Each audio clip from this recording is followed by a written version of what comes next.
নমস্কার, max video নতুন একটা ব্লগে আপনাদের সকলকে স্বাগত জানাই। আজ 11th জুন মঙ্গলবার, এখন বাজে সকাল 9:15। এখন থেকে আমি আমার আজকের ব্লগটা শুরু করছি। আজকে 9:15 থেকে তুলতুলের স্কুল ছিল, সেজন্য ওই 8টা 5-7 নাগাদ তুলতুলকে ঘুম থেকে উঠিয়ে ওর প্রতিদিনের যে কাজকর্মগুলো থাকে সেগুলো সব সেরে ব্রেকফাস্ট করে রেডি হয়ে এই 8:40 নাগাদ বাবার সাথে স্কুলে গেল।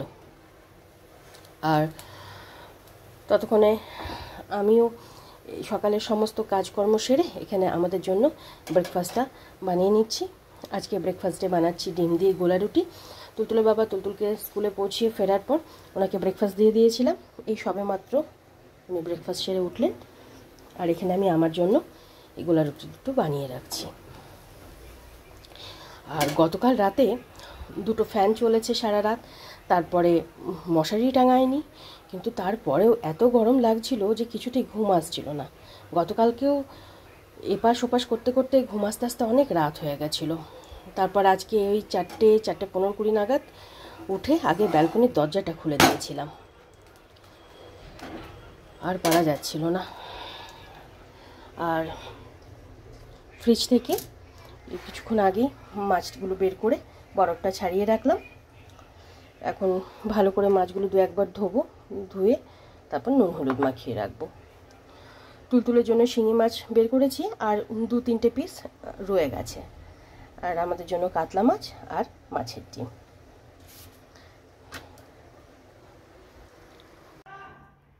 এখন বাজে 10:10, আর তখন আমার জন্য গোলা রুটি দুটো বানিয়ে এ ঘরে বিছানাপত্র গুছিয়ে আরও 2-1টা টুকিটাকি কাজ ছিল সেগুলো সেরে স্নানে গেছিলাম। স্নান পুজো সেরে এই কিছুক্ষণ আগেই উঠলাম, আর এখানে আমি আমার ব্রেকফাস্টটা নিয়ে নিয়েছি। তখন আমি ব্রেকফাস্ট সেরে এদিকে দুপুরে রান্নাটা বসিয়ে দিয়েছি। এদিকে কাতলা মাছগুলো ভাজা হয়ে গেছে, মাছের ডিমে বড়া করব, তাই মাছের ডিমটা ম্যারিনেট করে রেখেছি।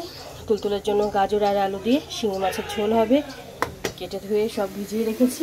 এখানে দুধটা জাল হচ্ছে, আর এখানে তুলতুলের জন্য আপেল সেদ্ধ হচ্ছে। তুলতুল এই সবে মাত্র স্কুল থেকে বাড়ি ফিরলো, মানে বাড়ি ফেরার পর সবে মাত্র ওকে ড্রেসটা চেঞ্জ করিয়েছি।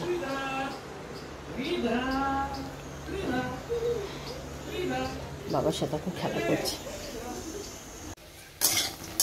এখন বাজে 11:30, আর এদিকে তুলতুলের জন্য গাজর আলু দিয়ে শিঙি মাছের ঝোল, আর আমাদের জন্য আলু আদা জিরে বাটা দিয়ে কাতলা মাছের ঝোল, এই দুটো রান্না কমপ্লিট।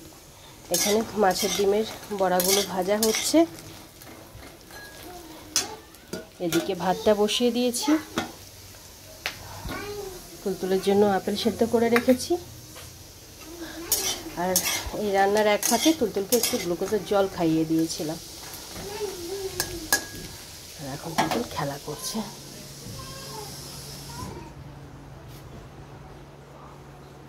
লাঞ্চ বক্স দাও দাও। টিফিন একটু খাওনি বলো, দাও। হ্যাঁ, বিস্কিটটা ধানিকে দিয়ে দাও মা, ধানিকে দিয়ে দাও। বলে ধানি খা। এখন বাজে 12:25, আর তখন তুলতুলকে আপেল সেদ্ধটুকু খাইয়ে তেল মালিশ করে দিয়েছি। এখনও জল নিয়ে খেলা করছে। আর এদিকে আমার দুপুরে রান্নাবান্না সব কমপ্লিট, আর তার সাথে সাথে গ্যাস ওভেন রান্নাঘর এগুলো সব ধুয়ে মুছে পরিষ্কার করে নিয়েছি। এখানে আছে ভাত, প্রেশার কুকারে আছে তুলতুলের জন্য আলু আর গাজর দিয়ে শিঙি মাছের পাতলা ঝোল, আমাদের জন্য আদা জিরে বাটা আলু দিয়ে কাতলা মাছের ঝোল,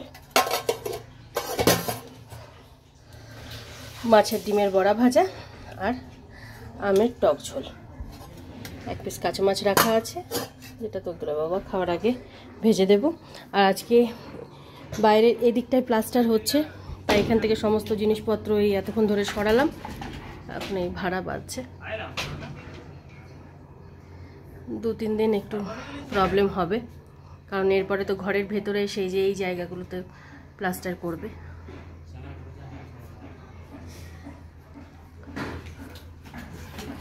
আর এবার তুলতুলকে স্নানটা করিয়ে দিই।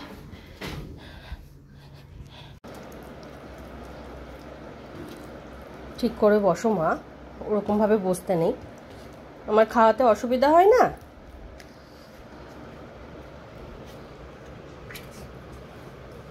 ঠিক করে বসো। ভাত, হ্যাঁ ভাত, ভাত।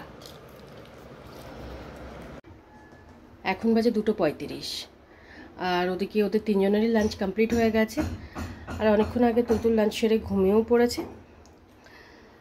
আর এদিকে আমি বাদবাকি কাজকর্ম যা ছিল সেগুলো সব সেরে এখানে আমি আমার খাবারটা বেড়ে নিয়েছি।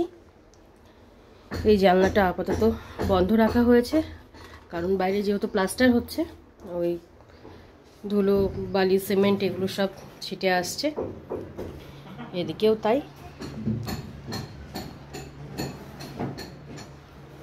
এখন তো 2-4 দিন এরকমই চলবে। ধানি ওইদিকে যা, ওই ঘরে গিয়ে শোকে, যা যা শিগগিরি, গায়ে সিমেন্ট বালি পড়বে, যাও ঘরে গিয়ে শোকে।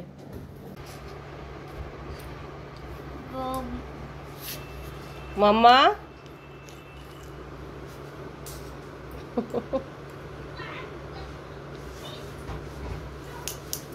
তোমার পেন্সিল কোথায় গেল? পেন্সিল, ইরেজার কোথায়? কাজল মাজল ধেবড়ে ধুবড়ে কি অবস্থা করেছে। চল চন্দন তাড়াতাড়ি কর। গুড ইভিনিং, এখন বাজে 7:30। আর আজকে আমি লাঞ্চ সেরে, লাঞ্চের পরে যে টুকিটাকি কাজকর্মগুলো থাকে সেগুলো সব করে ওই 3:30 3:40 নাগাদ একটু শুয়েছিলাম। আর আমি শোয়ার আধ ঘন্টা 40 মিনিটের মধ্যে তুলতুল আজকে ঘুম থেকে উঠে গেছে, মানে ওই 4:10-15 মধ্যে আজকে ঘুম থেকে উঠে গেছিলো। আর তুলতুল ঘুম থেকে উঠে যাওয়া মানে তো আমারও ঘুম হয়ে গেল। ওই বেডে বসে বসে বেশ কিছুক্ষণ খেলা টেলা করলাম। আর দিদিও আজকে অনেকটা দেরিতে কাজে এসেছিলো, ওই 5:30 নাগাদ। আজকে অনেক দিন পর চন্দন পড়তে আসলো, পড়াশোনা কিছুক্ষণ করলো, তারপর বোনের সাথে খেলা করলো। দিদি চলে যাওয়ার পর আমি টুকিটাকি কাজকর্ম সেরে সন্ধে দিয়ে তুলতুলকে দুধটুকু খাইয়ে এখন পড়াতে বসিয়েছি। আর এই কিছুক্ষণ আগে আবার মেসেজ আসলো, আগামীকাল থেকে তুলতুলদের স্কুল বন্ধ, মানে ছুটি দিয়ে দিয়েছে এই অসহ্য গরমের জন্য। 18 তারিখে স্কুল খুলবে। তবে স্কুল থেকে অনেক হোমওয়ার্ক পেয়েছে, সেই হোমওয়ার্কগুলো বসে বসে করাতে হবে।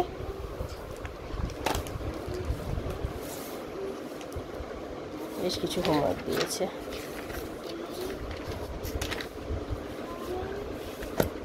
চলো এদিকে এসো মা, মামা এদিকে। এটাই ভাবছিলাম,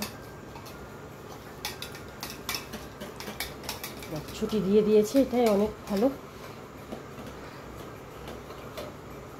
যেদিন স্কুল খুলছে সেদিনকে আমি ভাবছিলাম যে স্কুলটা আর যদি 1-1.5 সপ্তাহ পরে খুলতো তাহলে হয়তো ঠিক হতো, কিন্তু আমাদের স্কুল এখনো আসেনি মেসেজ। চলে আসবে, সব স্কুল যখন হয়েছে তোদের স্কুল থোড়ি আলাদা, ঠিক চলে আসবে। কবে খোলার কথা? কবে? 13 তারিখ। তো চলে আসবে। 15 তারিখ পর্যন্ত বন্ধ রাখতে বলেছি, তো ওদের তো 18 তারিখ পর্যন্ত দিয়েছে, মানে সামনের মঙ্গলবারে খুলবে। এখন বাজে 9:45, আর তুলতুল আজকে ওই 8:30 8:40 পর্যন্ত একটু পড়াশোনা করলো। আর তারপর ছোট দিদি এসেছিলো, ছোট দিদির সাথে কিছুক্ষণ খেলা করলো। আর এদিকে আমি রাতে রান্নাটা বসিয়ে দিয়েছিলাম। আজকে রাতে রান্না বলতে ওই আলু দিয়ে চাল আর অরহর ডালের একটু পাতলা খিচুড়ি বানিয়েছি, আর তার সাথে তুলতুলের বাবার জন্য একটা ডিমের অমলেট ভেজে দিচ্ছি। আর ধানিকে ওই ব্রেড আর দই দিয়ে মেখে দিয়ে দেবো। এখন বাজে প্রায় 12টা, আর অন্যান্য দিনের তুলনায় আজকে ওদের ডিনার করতে একটু দেরি হয়ে গেছিলো, 10টা 5-10 মতন বেজে গেছিলো। ডিনারের পর তুলতুলের প্রতিদিনের যে কাজকর্মগুলো থাকে সেগুলো সব সেরে এই 10:40 নাগাদ ওকে ঘুম পাড়ানোর জন্য বেডে নিয়ে আসলাম। আর সেই তখন থেকে শুরু হয়েছে ওর খেলা আর দুষ্টুমি। এতক্ষণ লাইটটা অফ করে রেখেছিলাম, অন্ধকার ঘরেই খেলে যাচ্ছে, বাধ্য হয়ে লাইটটা জ্বালালাম। আর গতকালকের তুলনায় আজকে যেন গরমটা একটু বেশি লাগছে। দুটো ফ্যান সমানে চলছে, ব্যালকনির দরজাটা খুলে রেখেছি, তারপরেও ঘেমে যাচ্ছি। আর এই অতিরিক্ত গরমের জন্য রাতের দিকে ঘুমটা ভালো হচ্ছে না, আর সারাটা দিন কেমন যেন একটা ঘোর ঘোর লাগে। এবার 13-14 দিন মতন আমরা ও বাড়িতে ছিলাম, মানে আমি, তুলতুল, মা ও বাড়িতে ছিলাম 13-14 দিন মতন। এই 13-14 দিনে মা প্রায় দিনই বলতেন তুলতুল আগের তুলনায় অনেক রোগা হয়ে গেছে, আর মাথাতে সামান্য একটু লম্বা হয়েছে। আর শুধু মা নয়, আমাদের ও বাড়ির আশেপাশে প্রতিবেশীরাও ওই একই কথা বলছিলেন যে অন্যান্য মানে তুলতুল যেন একটু বেশি রোগা হয়ে গেছে।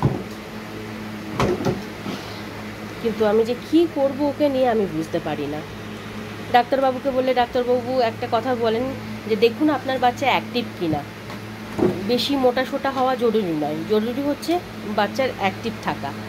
যদি আপনার বাচ্চা অ্যাক্টিভ থাকে জানতে হবে বাচ্চা সুস্থ আছে। আর তুলতুল জন্ম থেকেই খুব মোটা নয়, কিন্তু ওই আবার খুব মানে এরকম রোগাও ছিল না। 6-7 মাস পর্যন্ত ঠিকই ছিল। ওই অন্নপ্রাশনের পর থেকে যেমন রোগা হওয়া শুরু করলো, আর তেমনি ওর শরীর খারাপ হওয়া। না হলে অন্নপ্রাশনের আগে পর্যন্ত আমাকে কখনো ডাক্তার দেখাতে যেতে হয়নি, শুধু ওই ওকে যখন ভ্যাকসিন দিতে নিয়ে যেতাম তখন চেক আপ করানো হতো, তাছাড়া ঠিকই থাকতো। কিন্তু যেই অন্নপ্রাশনটা হলো তারপর থেকে শুরু হলো ওর জ্বর, সর্দি, কাশি, বমি, তারপর পটি, ব্যাস। আর সেই এখনো চলছে। খাওয়া দাওয়া তো করতে চায় না বললেই, মানে একদমই কিছুতেই করতে চায় না। যেটুকু খাওয়ায় জোর জবরদস্তি করে, কোনো খাবারেই আগ্রহ নেই, যত রকম খাবারই বানাই না কেন। কী যে করবো আমি ভেবে উঠতে পারি না। আর এই প্রসঙ্গে আমার একটা কথা মনে পড়লো হঠাৎ করে। আমার ভাই আমার থেকে 10-10.5 বছরের ছোট। তো আমার ভাইও ছোটোবেলায় খুব রোগা ছিল, আর ভীষণ শরীর খারাপ হতো, মানে ভীষণ অসুখে ভুগতো। মোটামুটি 8-9 বছর বয়স পর্যন্ত ও ভীষণ ভুগেছে। আর এত রোগা থাকার জন্য আমার বন্ধুরা যখন আমাকে আর আমার ভাইকে দেখতো তখন বলতো যে আমি হলো দুর্ভিক্ষের কারণ, আর আমার ভাই হলো দুর্ভিক্ষের ফলাফল। মানে আমি এত খাই সেই জন্য আমি মোটা সোটা, আর ভাইয়ের জন্য কিছু রাখি না, সেই জন্য আমার ভাই খেতে পারে না, তাই আমার ভাই অতটা রোগা। খুব রাগও হতো, দুঃখও হতো, আবার হাসিও পেত। তুলতুলকে দেখে এখন আমার তাই মনে হয়, মানে তুলতুলের ওজন বাড়ছে না, এরকম রোগা হয়ে যাচ্ছে, আর আমার ওজন কমছে না, আমি সমানে বেড়েই চলেছি। মানে 1 লিটার জল যদি খাই তাহলে বোধহয় 2 কেজি মাংস শরীরে লাগছে, এরকম অবস্থা।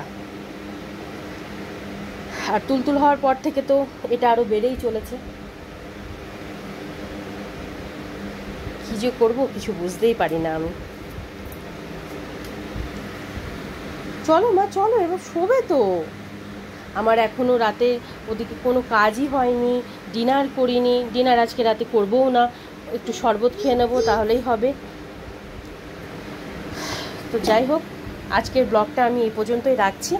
আজকের ব্লগটা আমি এখানেই শেষ করছি। আমার এই ব্লগটা যদি ভালো লেগে থাকে তাহলে আমার এই চ্যানেলটাকে সাবস্ক্রাইব করে দেওয়ার জন্য বিশেষভাবে অনুরোধ রইল, সাথে লাইক আর শেয়ার করে দেওয়ার জন্য অনুরোধ রইল। সবাই ভালো থাকবেন। Bye and good night.